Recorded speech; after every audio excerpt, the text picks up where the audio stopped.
ఖమ్మం నగరంలోని ఎంబీ గార్డెన్లో T news input editor PV Srinivas మిత్రుల ఆత్మీయ సమ్మేళన కార్యక్రమం అడ్వకేట్ జేఏసీ చైర్మన్ తిరుమలరావు అధ్యక్షతన నిర్వహించారు. ఈ సందర్భంగా తిరుమలరావు మాట్లాడుతూ ఖమ్మం జిల్లా ప్రజలకు ఎప్పుడూ అందుబాటులో ఉంటూ ఏ అవసరం వచ్చినా నిమిషాల్లో స్పందించే గుణం ఉన్న వ్యక్తి పివి శ్రీనివాసరావు అని, అలాంటి వ్యక్తికి టీఆర్ఎస్ టికెట్ కేటాయిస్తే గెలుపు నల్లేరు మీద నడకే అన్నారు. టీఎన్జీఓ యూనియన్ నాయకులు, ఉపాధ్యాయ సంఘాల నాయకులు, ప్రజా సంఘాల నాయకులు, తెలంగాణ జర్నలిస్టు ఫోరం నాయకులు ఈ ఆత్మీయ సమ్మేళనంలో పాల్గొన్నారు. పివి శ్రీనివాసరావుకు అన్ని విధాల ఎమ్మెల్సీ ఎన్నికల్లో పోటీ చేసే అర్హత ఉందని, రాబోయే గ్రాడ్యుయేట్ ఎమ్మెల్సీ ఎలక్షన్స్లో ఖమ్మం, వరంగల్, నల్గొండ నియోజకవర్గ టీఆర్ఎస్ పార్టీ అభ్యర్థిగా పివి శ్రీనివాసరావుకు టికెట్ కేటాయించాలని అధిష్టానానికి విజ్ఞప్తి చేశారు. సేవాగుణం ఉన్న వ్యక్తికి టికెట్ ఇస్తే భారీ మెజారిటీతో గెలిపించుకుంటామని ఈ సందర్భంగా వారు తెలిపారు. అనంతరం మిత్రులను ఉద్దేశించి పివి శ్రీనివాస్ మాట్లాడుతూ విద్యార్థి ఉద్యమాలతోనే తన రాజకీయ ప్రస్థానం మొదలయ్యిందని, ప్రజా ఉద్యమాలు, ప్రజా సమస్యలపై అవగాహన కలిగిన వ్యక్తిగా, తెలంగాణ మలిదశ ఉద్యమంలో జర్నలిస్టుగా తెలంగాణ ఉద్యమానికి జర్నలిస్టులను ఐక్యం చేసి వెన్నుదన్నుగా నిలిచానని తెలిపారు. రాబోయే పట్టభద్రుల ఎమ్మెల్సీ టికెట్ ఆశించే అర్హత తనకు ఉందని, పట్టభద్రులు, విద్యావంతులు, మేధావులు తన అభ్యర్థిత్వానికి మద్దతివ్వాలని కోరారు. తెలంగాణ ఉద్యమంలో కీలక పాత్ర పోషించానని, టీఆర్ఎస్ పార్టీ ఎమ్మెల్సీగా అవకాశం కల్పిస్తే తప్పకుండా ప్రజాసేవ చేయడానికి సిద్ధంగా ఉన్నానని ఈ సందర్భంగా ఆయన అన్నారు. ఇండిపెండెంట్గా పోటీ చేసే ప్రసక్తే లేదన్నారు. సీఎం కేసీఆర్ ఆదేశానుసారం నడుచుకుంటామన్నారు. డిగ్రీ పూర్తి చేసిన విద్యార్థులందరూ ఓటరు నమోదు చేసుకోవాలని సూచించారు. ఈ ఆత్మీయ సమ్మేళనంలో అడ్వకేట్ జేఏసీ నాయకులు బిచ్చాల తిరుమలరావు, టీఎన్జీఓ ఖమ్మం జిల్లా మాజీ అధ్యక్షులు కూరపాటి రంగరాజు, నాగేశ్వరరావు, మల్లెల రవి, విద్యాసంస్థల అధినేత కర్లపూడి సత్యనారాయణ రెడ్డి, జానపద కళాకారులు యశ్పాల్, తెలంగాణ జర్నలిస్టు ఫోరం జిల్లా అధ్యక్షులు ఆకుతోట ఆదినారాయణ, చిర్రా రవి, రాజేంద్ర ప్రసాద్, టీఆర్ఎస్ ప్రధాన కార్యదర్శి రాడం సురేష్ గౌడ్, పెద్ద సంఖ్యలో అడ్వకేట్, ఉపాధ్యాయ సంఘ నాయకులు తదితరులు పాల్గొన్నారు.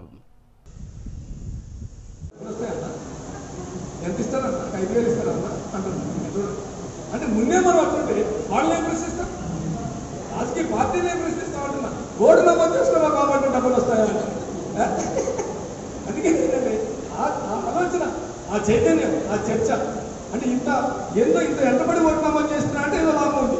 ఆ లాజిక్ అంటే ఇంటిని తిరిగి ఓటు నమోదు చేస్తున్నాడంటే దీని వెనకాల మతలం ఉంది, దీనికి ఏదో లాభం ఉంది, దీని వెనకాల స్వార్థం ఉంది, ఈయన గెలిస్తే ఏదో అవుతుంది అని ఆలోచిస్తున్నాడు. ఓటు కూడా వేయగలిగింది. ముందు నువ్వు ఓటు రాయించుకో, నీ చేతనైన వేసుకుంటున్నా. ఓటు అయితే రాయించుకోవాలి కదా, ఓటు అయితే ఆయుధమే కదా, ప్రజాస్వామ్య వ్యవస్థలో ఓటు ఆయుధమే కదా. ఈ ఓటు ఆయుధాన్ని వాడుకో, నీ దగ్గర చెప్పల్ లైసెన్స్ అంటే ఓటు ఆయుధం అని మనం చెప్తాం. కాబట్టి ఇవాళ గ్రాడ్యుయేట్ కాన్స్టిట్యున్సీ పట్టభద్రులందరూ ఓటు నమోదు చేసుకోండి. ఓటు నమోదు చేసుకున్న తర్వాత పరిణామాల క్రమంలో మనకు వస్తే ముఖం లేకుండా ఏంటి అనే తర్వాత చెప్తున్నాం. అది ఇప్పుడు అప్రస్తుతం. కాబట్టి మీరందరూ కూడా వచ్చి ఇంత సమయాన్ని కేటాయించిన మీ అందరికీ పేరు పేరున ధన్యవాదాలు. అధ్యక్షుడు ఉన్నప్పుడు బాగా నేను జర్నలిస్ట్గా ఉండే పరిచయంతో తీసుకుపోతే ఆయన కూడా చీఫ్ గెస్ట్గా పిలిస్తే ఆయన ఆశ్చర్యపోయాడు. ఇంత ఆదరణ ఉంటుందా అన్న, అంటే ఈ వర్గాల నుంచి నువ్వు దళిత వర్గాల నుంచి ఇంత ఆదరణ పొందుతున్న నిజంగా హ్యాట్సాప్ అన్నటువంటి సందర్భం కూడా నేను చూసినప్పుడు ఆనందం అనిపించింది. అందుకని ఎందుకు చెప్తున్నా అంటే మనం చిత్తశుద్ధితో, నిజాయితీతో, ఎటువంటి స్వార్థం లేకుండా, ఎటువంటి కల్మషం లేకుండా, ఎటువంటి స్వార్థాన్ని ఆశించకుండా మనం కనుక పనిచేస్తే ఖచ్చితంగా ఫలితాలు ఉంటాయి. పదవులు వస్తాయి పోతాయి. పదవులు కావాలని కోరుకోవడంలో తప్పలేదు. మనిషి ఆశాజీవి. ఎందుకంటే ఉన్నతంగా ఎదగాలని కోరుకోవడంలో తప్పలేదు. కానీ దానికోసం అంగలు దాచుకోను, దానికోసం అడ్డదారులతో, దానికోసం ఇంకేదో చేయాల్సిన అవసరం లేదు. ఎందుకంటే వాళ్ళ రాజకీయాల్లో డబ్బు ప్రాధాన్యత పెరిగిపోయింది. ఇది ఎవరైనా అంగీకరించకపోయినా రాజకీయ పార్టీతో సంబంధం లేకుండా వీరు వారనే లేదు, ఈ పార్టీ ఆ పార్టీ అనేది లేకుండా లేదు. కాబట్టి రాజకీయాలు ఉన్నప్పుడు మళ్ళా కూడా పోటీ పడగలమా అనేటువంటి కూడా వచ్చింది. మరి అందరూ వదిలేస్తే ఏంటి పరిస్థితి? ఎవరైనా ఇందాక మన మిత్రులు అన్నారు, ఎవరు అవసరం పిలిస్తే పలికేవాడు కావాలి కదా, పోయితే వినేవాడు కావాలి కదా, ఫోన్ చేస్తే లిఫ్ట్ చేసేవాడు కావాలి కదా. కనీసం ఫోన్ చేస్తే లిఫ్ట్ చేసేవాడు, పోతే పలికేవాడు, చెబితే వినేవాడు లేడు దేశంలో. చెబితే వినేవాడు నువ్వు, ఫోన్ చేస్తే పలికేవాడు నువ్వు, మీ దగ్గరకు వస్తే చెప్తే ఏదో సహాయం చేసేవాడు నువ్వు. మరి ఎవరు పట్టించుకోకపోతే వాళ్ళదైతే ఈ శ్రీశ్రీ చెప్పినట్టు అనాథలందరూ, అభాగ్యులందరూ వీళ్ళందరికీ ఎవరు కేర్ ఆఫ్ అడ్రస్ ఎవరు చెప్పుకోవాలి? వీళ్ళ భాష ఒక నారాయణ కాలేజీలో ఫీజు తగ్గించాలి. ఎవరు చెప్పుకుంటే ఫోన్ చేసి నారాయణ కాలేజీలో చెప్తాడు, నా కొడుకు మధ్యతరగతి వర్గం ఒక పేద కుటుంబానికి వచ్చా, కానీ నా కొడుకు ఉన్నతంగా చదివించుకోవాలి, ఒక చైతన్యంలో చదివించాలి కార్పొరేట్ స్కూల్లో, నాకేమో డబ్బులు లేవు కానీ వాడు లక్ష అడుగుతున్నాడు, లక్ష కట్టలేను, ఎంతో చేసి 75,000 80,000 కట్టగాను, ఒక 20,000 తగ్గించి మనం 20,000 తగ్గిస్తే కూడా నాకు నా కొడుకు పుస్తకాలకు వస్తాయి అని అడిగేటువంటి మనుషులు నా దగ్గరికి వచ్చినప్పుడు ఇంత ఇబ్బంది ఉంటుందా అనుకున్నా. చాలా మందికి ఫోన్ చేసేవాడు, నారాయణ వాడికి, చైతన్య వాడికి, ఇందాక తిరుమలలో ఉన్నప్పుడు బయట పెట్టుకోవాలంటే దొంగ తీసుకోవడం, దాన్ని మా రిపోర్టర్ పోయి వాడు అంతే మా సార్ మీరు స్టోరీ చేయమన్నాడు అది అని చెప్పి ఉన్నప్పుడు ఏదో ఒకటి చేస్తారులే అని చెప్పి ఆ రకమైనటువంటి సందర్భాల్లో మనం నిమ్స్లో కావచ్చు, విద్యా సంస్థలో కావచ్చు సహాయం చేసినప్పుడు అనిపిస్తుంటుంది. అంటే వద్దని అనుకుంటాం రాజకీయాల్లో మనకు ఈ పదవులకి నానా వద్దు డబ్బుతో కూడింది కానీ వదిలేద్దాం. వదిలేస్తే మరి ఈ వర్గాలకు ఎవరో ఒకరైతే ఉండాలి కదా, ఎవరో ఒకరు అందుబాటులో ఉండాలి కదా. ఎందుకు ప్రయత్నం చేయకూడదు? మానవ ప్రయత్నం అయితే చేయొచ్చు కదా. మనమేదో దానికోసం ఊరికి నందులు దాచుకొని సంఘం దానికి మనం గందరగోళ పడదు. మన లైఫ్ మైండెడ్ వాళ్ళు, మనకి సహకరించేవాళ్ళు కొంతమంది అడుగుతున్నారు, ఒక ప్రయత్నం చేస్తాం. నిరుత్సాహపడాల్సిన అవసరం కాకపోతే నిరుత్సాహపడి నీరసపడిపోయి గందరగోళం అయిపోయి ఇక అయిపోయింది, నా జీవితంలో కొలాప్స్ అయిపోయింది, నా పని అయిపోయింది, ఏం కాదు. ఇవాళ కూడా మనం సహాయం చేయగలుగుతున్నాం. ఇందాక చెప్పినట్టుగా గ్లోబల్ వాళ్ళ బావగారు వాళ్ళు 23 లక్షలు వసూలు చేస్తే కొద్దిగా డబ్బులు తిరిగి ఇప్పించగలిగాం. లేదా ఇంకెవరికైనా మన సీను ఉన్నాడు పాపం, మా పీసీని ఆరోగ్యం బాగాలేక ఇబ్బంది పడుతుంటే హాస్పిటల్ ఉంటే మన చేతనైతే ఎల్ఓసి 2 లక్షల రూపాయలు ఆపరేషన్కి సీఎం నిధి నుంచి ఎల్ఓసి 2 లక్షల రూపాయలు ఇప్పించగలిగాం. లేదు ఇంకొకరికి ఇంకో సహాయం చేస్తే ఇంకొకరికి ఇంకో సహాయం చేయగలుగుతాం. ఫోన్ చేస్తే పలికటువంటి బంగారం అయిపోయినటువంటి ఈ రోజులు పోతే ఇనేటువంటి పరిస్థితే లేని ఈ రోజులు మనం మళ్ళాంటి వాళ్ళు కావాలి అనేటువంటి ఒక సమాజంలో ఒక ఒత్తిడి అయితే ఉంది, సమాజంలో ఒక కోరిక అయితే ఉంది. ఇది నా స్వార్థం నుంచో నా వ్యక్తిగతంగా పుట్టినైతే కాదు, సమాజ అవసరాల నుంచి, సమాజంలో రాజకీయ పలుకుబడి, ఎటువంటి పలుకుబడి లేనటువంటి వర్గం ఎవరి దగ్గరికి పోవాలి మా కోడి చెప్పుకోవడానికి వ్యక్తిగత సమస్యలు ఉంటాయి. అందరికీ ఇప్పుడు టీచర్లు ఉన్నారంటే టీచర్ల సమస్య లేదు, సంఘం ఉంటుంది కాబట్టి ధర్నా చేస్తారు, ఊరేగింపు చేస్తారు, రాస్తారోకలు చేస్తారు. ఆర్టీసీ కార్మికులకి సమస్యలు ఉంటే సంఘం ఉంది కాబట్టి చేస్తారు. మరి గురవలసిన సమస్య ఉంటే ఆర్టీసీ సంఘం వస్తుందా? అంజయ్యకి సమస్య ఉంటే ఆర్టీసీ సంఘం వస్తుందా? లేదు ఒక వ్యక్తికి సమస్య వస్తే, టీచర్కి సమస్య వస్తే ఆ టీచర్ సంఘం వస్తుందా? రాదు కదా, అది నీ సమస్య కదా. ఈఆర్సీ గురించి అంటే సంఘం వస్తుంది, రిటైర్మెంట్ వయోపరిమితి అంటే సంఘం వస్తుంది. కానీ నీ పిల్లగాడు ఫీజు తగ్గించుకోవాలి, నువ్వు హాస్పిటల్లో వైద్యానికి కార్పొరేట్ యశోద హాస్పిటల్లో 1,00,000 అడుగుతున్నాడు, 75,000 తగ్గించుకోవాలి. లేదు ఇంకొక హాస్పిటల్ ఇంకో పని ఉంది, లేదు ఇంకో సీట్ కావాలి, లేదు బెడ్ కావాలి. ఇటీవల కాలంలో కోవిడ్కి అయితే బెడ్ దొరికితే చాలనుకునే సీట్ కావాలి, హాస్పిటల్లో సీట్ అడగని ఎవరు అడిగినా యశోదలో బెడ్ ఇప్పించన్నా, గ్లోబల్లో బెడ్ ఇప్పించన్నా, లేకుంటే కిమ్స్లో బెడ్ ఇప్పించన్నా, సన్షైన్లో బెడ్ ఇప్పించన్నా, డబ్బులు ఎంత తగ్గించద్దన్నా. ఎందుకు అంత బాధ? బెడ్లు లేవంటున్నారన్నా, కోవిడ్ పేషెంట్కి బెడ్లు లేవంటున్నారు. ఎందుకంటే వాడు డబ్బులు కాదు కదా, డబ్బులు కలపడం లేదు. అంటే ఒక దశలో హాస్పిటల్లో బెడ్ కూడా బయలు చేయాల్సి వచ్చింది. ఈటర్ నాయకుడు గారికి ఒక ఫోను, హరీష్ అన్నకు ఒక ఫోను, అన్ని ఒకే చోట చేస్తే మళ్ళీ కుదరదు కదా, ఎన్నెన్ని చెప్తారా ఫీల్ చేస్తారు. అందుకని హరీష్ అన్నకు ఒక 2 చేస్తే, ఇంకొక ఈటర్ నాయకుడితో 2 చేస్తే, ఇంకొకటి 2 చేయించి ఏదో రకంగా వాళ్ళకి అకామిడేట్ చేయాలి. లేదు నేను సొంతంగా నా ఇన్ఫ్లుయెన్స్ ఉంది, నేను ఇద్దరికి నా ఇన్ఫ్లుయెన్స్ సరిపోతే ఎమ్మెల్యే సరిపోతే మంత్రి అంటే ఈ ఎవరు చేయాలి అనేది పెద్ద సమస్య అయిపోయింది. ఒక చిన్న ట్రాన్స్ఫర్ వస్తుంది, సంఘం వస్తుందా? ఒక టీచర్ ట్రాన్స్ఫర్ వస్తుంది, లేదా ఒక ప్రమోషన్ వస్తుంది. ప్రమోషన్కి ఎవరు అడ్డుపడుతుంటాడు, కానీ ఎవరు చెప్తున్నారు టీచర్ సంఘం వస్తుంది. సమాచారం ఉంది, వీడు పనిచేస్తాడని తెలిస్తే అది ఎట్లా వైరల్ అవుతుందో తెలియదు. కానీ ఆ వైరల్ అయిన చివరికి ఆ ఫోన్ నెంబర్ పోయి ఎవరెవరో ఫోన్ చేస్తే విసుకోవాలనే పరిస్థితి. ఎందుకంటే మనం ఇప్పుడే దాకా చెప్పాం, ఫోన్ చేస్తే పనికావాడే కలిపేయండి. మళ్ళీ నేనేం చేయాలి? ఫోన్ చేస్తే పనికావాడే కలిపేయండి. మరి ఫోన్ ఎట్లా అవుతుందా? అందరి వాళ్ళకు స్థాయి ఫీడ్ నెంబర్ లేదు, కొత్త కల్చర్. ఫీడ్ కాలేదా మీరు ఎవరో తీసేయి, ఫీడ్ కాలేదు కదా మన దాంట్లో అది ఎత్తే పరిస్థితి కూడా లేదు. ఇప్పుడు కొత్త కల్చర్, స్థాయి ఉందని స్థాయి లేకపోయింది, స్థాయితో పని లేదు. ఫోన్ ఎత్తాలని కూడా ఒక ఈ రకమైన కల్చర్ ఎత్తుతారు. మరి అదేమో నాకు అర్థం కాదు. ఎందుకు మరి ఫోన్ ఉన్నది? ఫోన్ ఎత్తే ఎవడో ఏ ఆపద ఉంటేనే కదా చేసింది. నాకు ఇటీవల ఇదే క్రమంలో last week before last week Tirumala వాళ్ళ ఇంట్లో రాత్రి 15 రంగనాథ్ గారు కూడా ఒక అతను పదే కొడతాడు గుళ్ళో పూజ. నేనేమో ఇదే దీని మీద చర్చిస్తున్నాను. ఎందుకు కొడతాను? కట్ చేస్తాను. 2 times కట్ చేశాను, 3rd time కూడా చేశాను. ఏదో ఇంపార్టెంట్ ఉంటే కదా చేసిందని 3rd time నేను ఫోన్ తెచ్చిన తర్వాత ఆయన అడిగినాను. మా బంధువు ఒక ఆయన సదాశివపేటలో ఫ్యాక్టరీలో ప్రమాదం జరిగింది, ఇక్కడ చనిపోయారంట సార్. చనిపోయిన వల్ల మా బంధువు ఉన్నాడు అంటున్నారు. నిజమో కాదు అదొక సమాచారం అంటే ఎట్లున్నాయంటే తన బంధువు చనిపోయిన వాళ్ళు తన బంధువు ఉన్నాడో లేదో ఆ సమాచారం కావాలి సార్ అడుగుతున్నాడు. ఇది ఆలోచించాలి. అది కూడా రావట్లేదు బయటికి. సరే ఆ రాత్రి ఏదో ప్రయత్నం చేసినా నేను పెద్దగా పట్టించుకోలేదు. మళ్ళీ మరో ఉదయం ఫోన్ చేశాను. మా బంధువే సార్ చనిపోయాడు సార్. మరి ఏది పొజిషన్ లేదు సార్, ఆయన ఒక ఉద్యోగం తప్పి చేయలేదు సార్. ఒక బ్రాహ్మణుడు, సొంత ఇల్లు కూడా లేదు, భూమి లేదు, అద్దెంట్లో ఉద్యోగం చేస్తున్నారు. ఇద్దరు ఆడపిల్లలు, ఇద్దరు కూడా పెళ్లికి వచ్చిన ఆడపిల్లలు. వాళ్ళ పెద్దగా చేయడానికి వచ్చిన మీ అందరికీ కూడా మీరు నా కృతజ్ఞతలు తెలియజేసుకుంటున్నాను. నాకు మా గౌస్ కనపడుతున్నాడు, నాకు ఎస్ఐ కూడా కనపడుతుంది. ఇక్కడ ఈ సమావేశం మందిరంలో నిలబడి మాట్లాడుతుంటే నాకు ఎస్ఐ కూడా కనపడుతుంది. నా జీవితంలో ఎస్ఐ గొడవలకి అనుబంధం ఉంది కాబట్టి చెప్తాను. ఏంటి అనుబంధం అంటారు? నేను నా ప్రస్తావన ఇంటర్మీడియట్ ఫస్ట్ ఇయర్లో నుంచి డిగ్రీ ఫైనల్ ఇయర్ వరకు నేను పేపర్ బాయ్. లాస్ట్ పేపరు ఈనాడు పేపరు ఎస్ఐ గొడవలో ఏసీ ఇక్కడి నుంచి నేను వెంకటగిరి గేట్ దగ్గరికి వెళ్ళాను.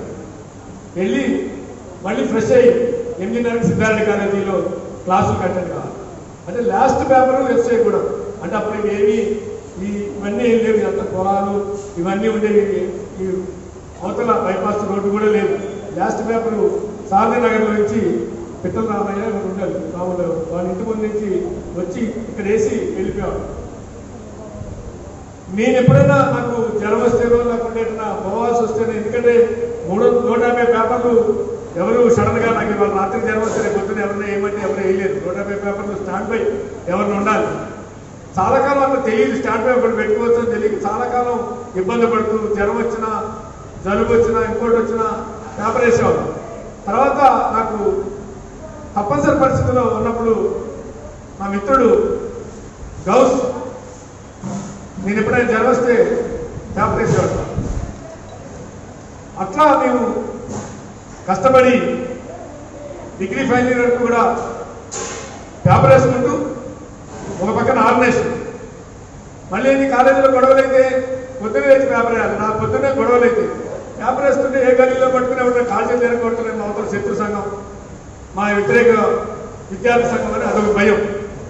మళ్ళీ ఒక పక్కన ఆ భయం, మరో పక్కన పేపర్ వేయాలి, తప్పదు.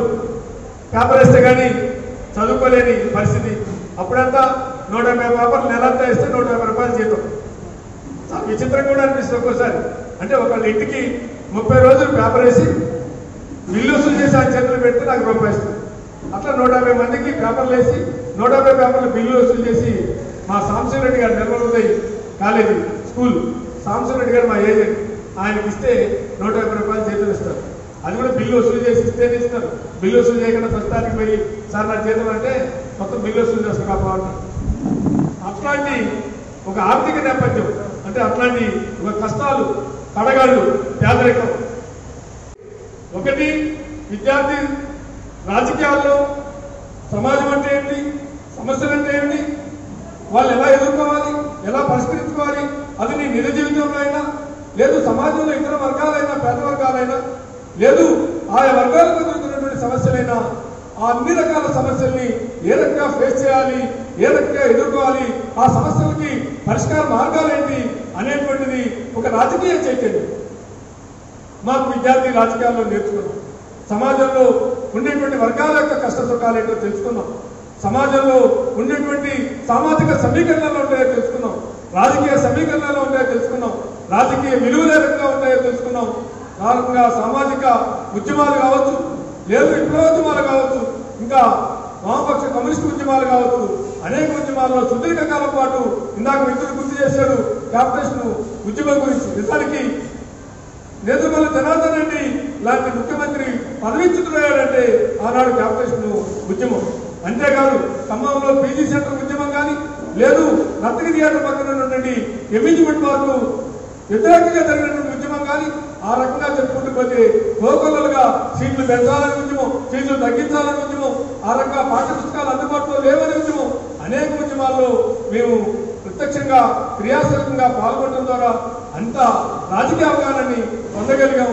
ఆ రకంగా చాలా సుదీర్ఘకాలం ఇందాక కమ్మకోటి నాగేశ్వరరావు గుర్తు చేశాడు, అవసరం ఉంది, నువ్వు ప్రకాశం జిల్లాలో పనిచేయాలి, అక్కడ పీడిఎస్ కొంత బలహీనంగా ఉంది అంటే అక్కడ పోయి పనిచేసినటువంటి సందర్భం అక్కడ నిజానికి నాకు చాలా గర్వంగా అనిపిస్తుంది. ఎందుకంటే అక్కడ మొత్తం పీడిఎస్ నాయకత్వం అంతా పీడిఎస్ విద్యార్థులంతా 99% దళిత వర్గానికి చెందిన వాళ్ళు.